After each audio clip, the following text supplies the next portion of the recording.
Okay, we're going to take apart this little guy right here, and we're going to see if we can't do something about that blue wire that's all ruined. I mean, check out the rest of the wires. They're in pretty good shape. In fact, let me show you. So right up near the top, there's some bad spots, but I can sleeve it up there without having to disturb everything under the radio to replace the whole wire.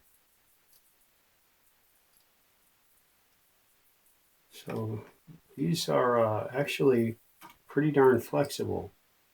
There's nothing wrong with them for the most part. I don't know what makes a radio get grungy like this. I don't know if it's during the operation or if it's years of sitting. I just don't know.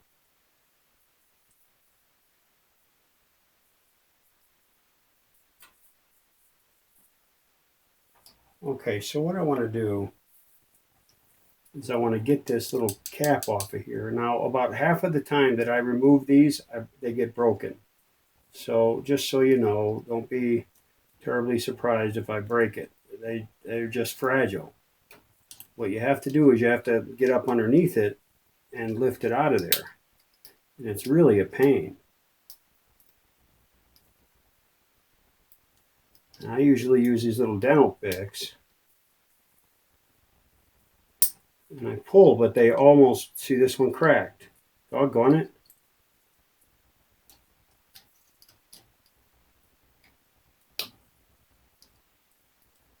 I wish I knew. I wish that Zenith hadn't used this kind of socket because these things are just, they're just not good. It's a bad design.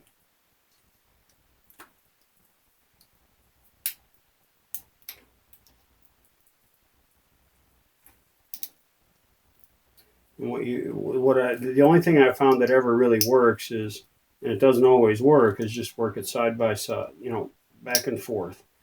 First one side, then the other. And then they still break about half of the time. This one I got a bad feeling about because it's really tight. So I will sometimes make new ones. This is maybe going to, let's see, I'm not going to say anything until it's decided one way or the other. Oh. Okay, got very lucky. It's just a simple little plastic disc, you see. And this is from, these little marks here are from someone else trying to do this in the past. They get in there with a screwdriver, and that doesn't work. The only thing you can do is get in under these these little holes for the tube pins, and try and pry up that way. If I don't break it, I lose it. I'm going to set that damn thing down before I do lose it. All right, so now you're presented with this mess. These are awful sockets. I hate these things. And in a Zenith, you have to get into almost every one of them. So what we have here is the wires just sort of push down in there. And they're really fussy, like they want to come out. By the way, I always replace that little resistor. It's a little 1 meg quarter watt resistor. I put a little quarter watt metal film resistor in there, and they work pretty well because they're tiny. So I'm going to read off the colors in case I lose my place. As always, between pins 2 and pin 4 is that 1 meg resistor, with pin 2 having no wire leading to it, and pin 4 has the red wire leading to it. Okay. Right. Pin 1 is a black wire. Pin 2, there's no wire. Pin 3 is a brown wire. Pin 4 is a red wire. Pin 5 is sort of like a yellow or a tan wire, maybe white. And pin 6 is this blue wire, the one that needs to be replaced. Now, I'll probably do something with some other wires too. But let me write these down as well so I don't have to try and find them in the video. I should have them memorized by now. I've done enough of these. Okay, now I can pull these out and not worry about them.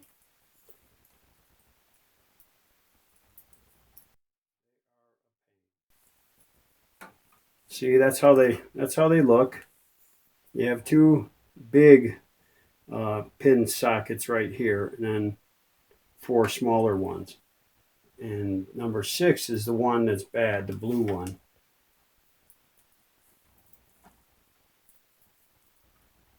Now, there's a lot of ways you can do this. I prefer not to horse with this if I can help it. I've learned that. So I'll clip this wire right here, and I'll go ahead and put a new wire there. Sometimes I can get away if I have some good shrink tubing with sleeving this whole length of wire and then not worry about it. But I still have to clip it usually either way. So let's just see what we can do here.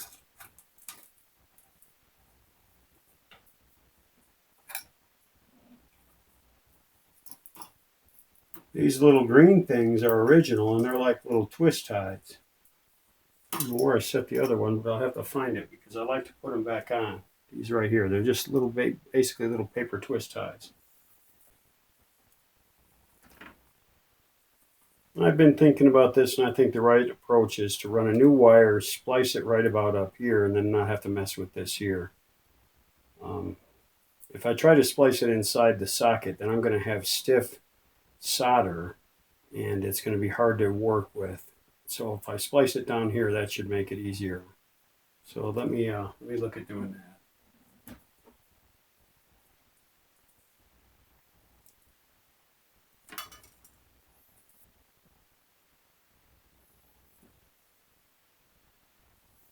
Actually, it's a pretty easy wire to get to. It's right here. So I'll go ahead and pull that wire out of there, and I'll get a new wire put in. Okay, I didn't realize that my camera had run out of memory. All I did here was put a new wire in the purple for the blue.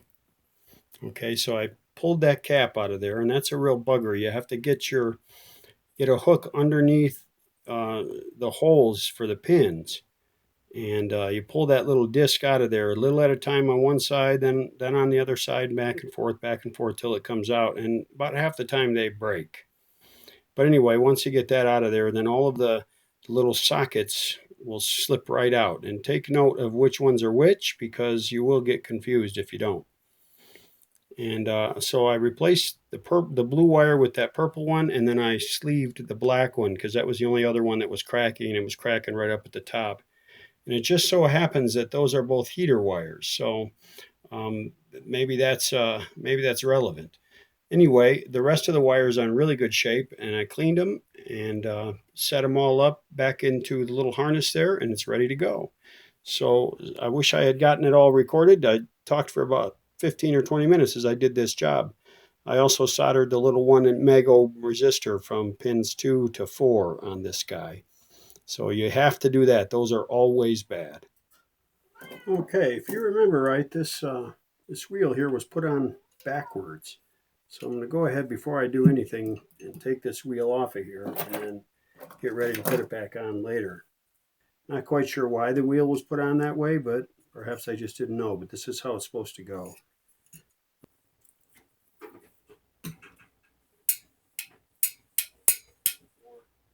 Screws that came with this were all really pretty heavy, all different kinds of screws.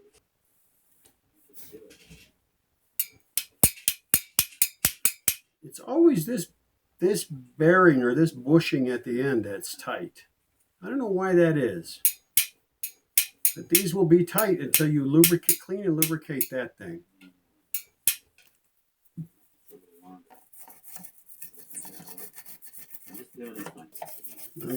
All I really have to do is just kind of do a quick once over on this guy. This should be fine.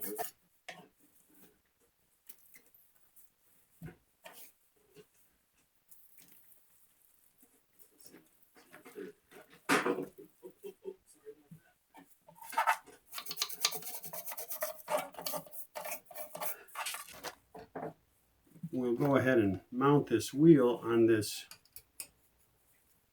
shaft. Now there's a witness mark here that looks like it was the original.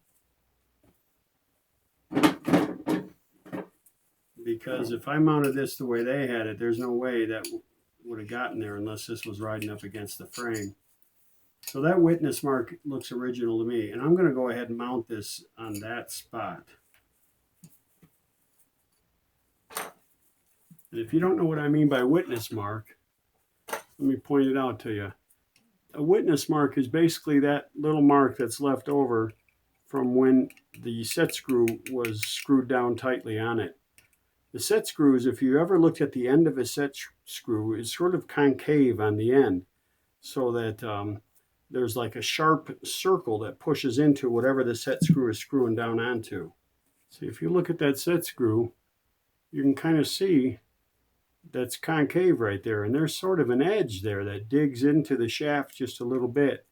That tells me where that was installed. At least at some point it was installed there. And if there's only one, then chances are that was the original installation location, and it's safe to go ahead and put it there again. That's what I'm going to do on this one. Hello, Buster.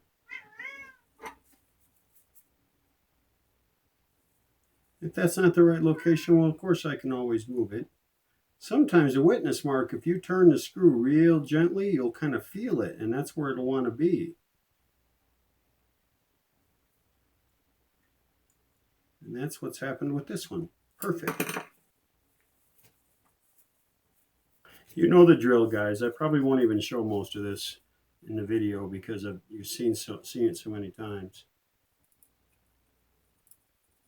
A little bit of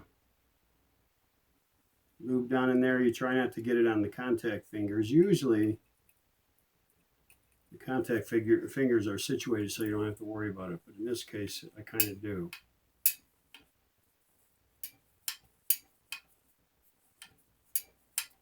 Just in case this is the only video you ever watch of mine, let me show you what I'm doing here. I'm getting down into the balls in that ball bearing with a little bit of sewing machine grease. I'm trying to get as many of those balls as I can without bunging up that contact finger that's sitting right above it. And then of course I work it to spread that grease around. And maybe I shouldn't have mounted this so soon. Take this back off.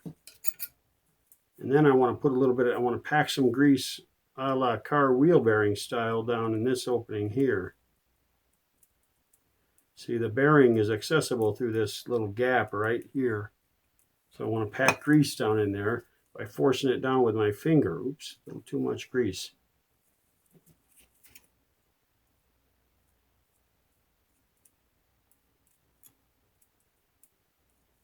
And by forcing it, by pushing on it like that, most of the grease that finds its way under my finger will get squeezed down into that gap and make it to the bearing. Not all of it, but most of it. Then you work it.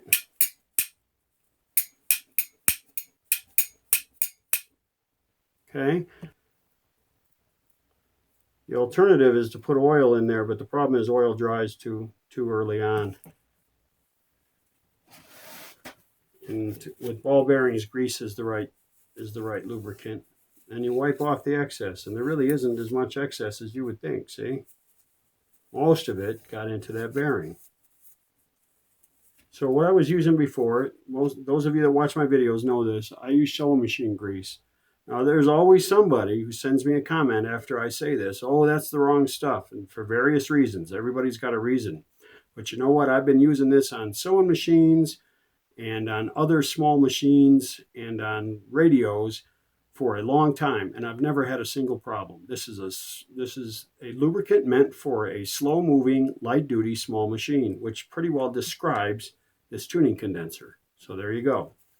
Same thing with the oil that I use, which is this right here, Singer All-Purpose Machine Oil, which I call sewing machine oil.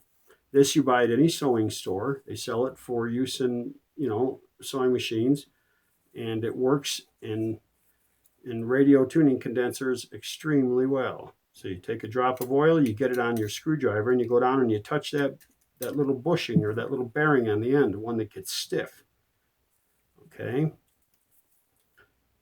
And there you go. Now the problem that most people run into is they lubricate without cleaning first. That's why I cleaned first. You should always clean out the old crap before you pile in new crap on top of it. That's that. Otherwise, if you don't do it that way, then you're just going to wind up with a sticky mess in the end, and the lubrication will only make things worse. So you get in there with the screwdriver, you just touch the shaft, the stuff will wick into that bearing, and before you know it, that's going to be turning slick as snot. Now you don't try to lubricate these points right here because you're going to hit those with deoxit, okay? But let me wipe off the excess of this grease and then I'll spray the deoxit on. Now you see how that's a little bit kind of corroded or ugly looking right there. The deoxit will clean the path where those things touch. So let me get the deoxit out and I'll show you that. When I talk about deoxit, for me, I'm talking about deoxit D5. It's overpriced. There's not enough in the can, and the can is garbage. You have to have it exactly upright for it to spray. But the chemical itself is the best chemical there is that I've found so far for cleaning corrosion off of electrical, contact surfaces. So this is what I'll use till I find something better. But I do hate that I have to pay about $15, maybe sometimes as high as $22 or $23 for one of these cans. I hate that because I know darn well that it shouldn't cost that much. All right, it's really simple. You just get in there and you set your spray on low. Now the thing always comes shipped with it set to high. Go figure.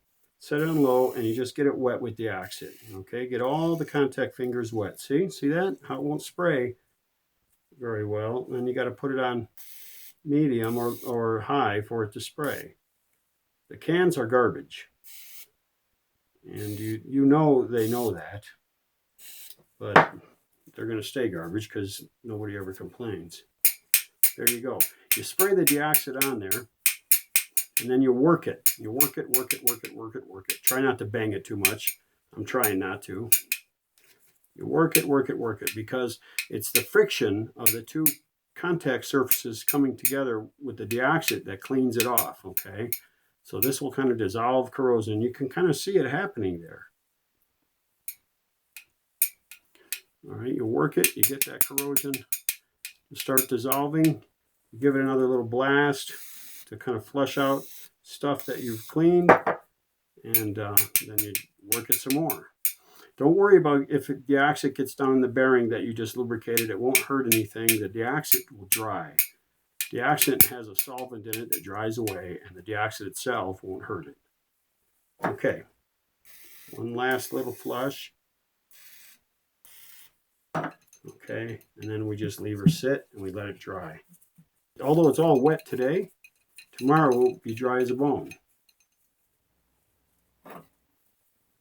With Zeniths, I have found that rather than using the more like gum rubber tuning condenser grommets, these natural rubber grommets work really well.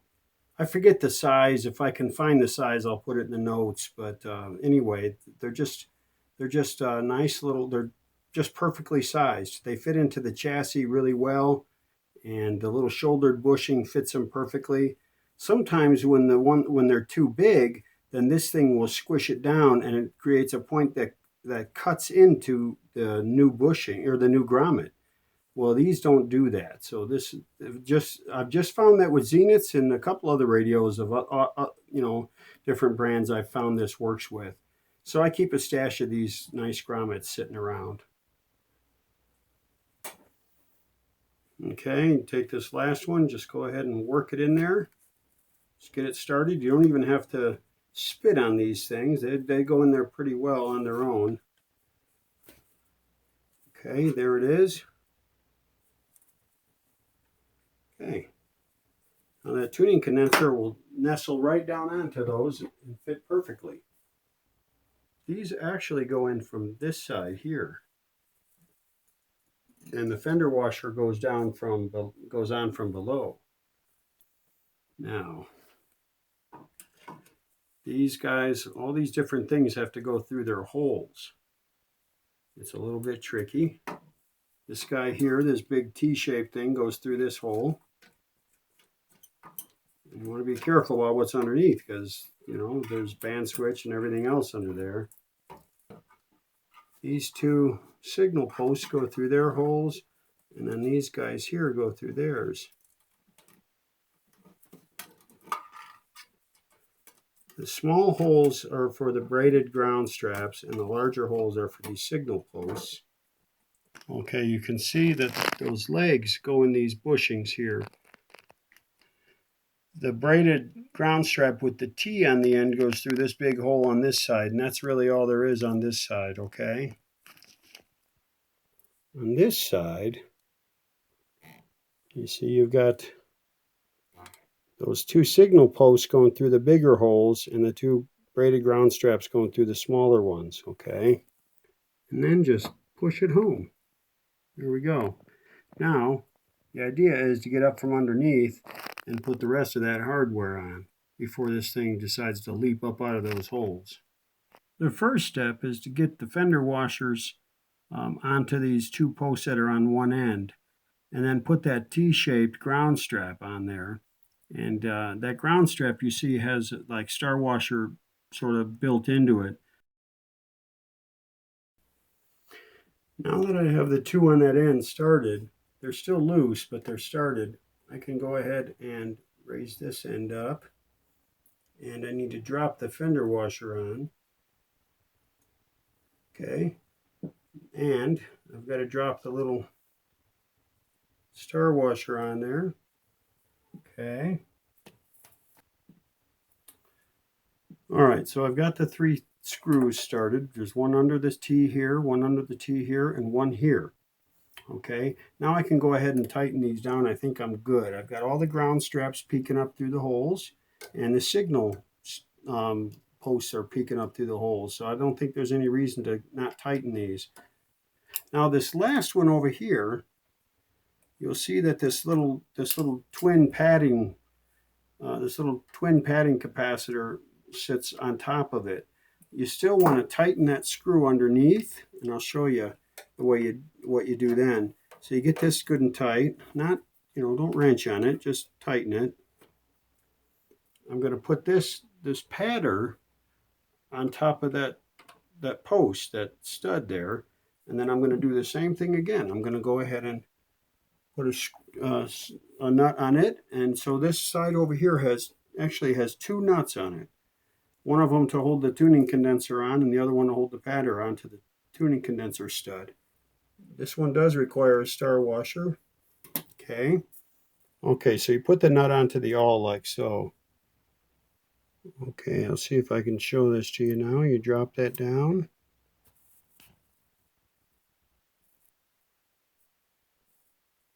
You kind of turn that from the inside of the nut. I'm trying to do this while I'm looking in the camera, so I'm messing it up, but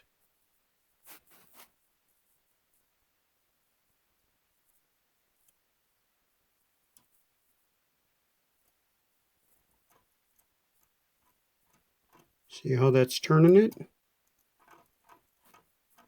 There we go. That's how you start it. All right. Now you can take a driver and go ahead and tighten it the rest of the way. Alright guys, we're going to call this one a wrap. I think this is a good place to stop because the next part in the series, we're going to go ahead and fire up this thing for our first power-up test.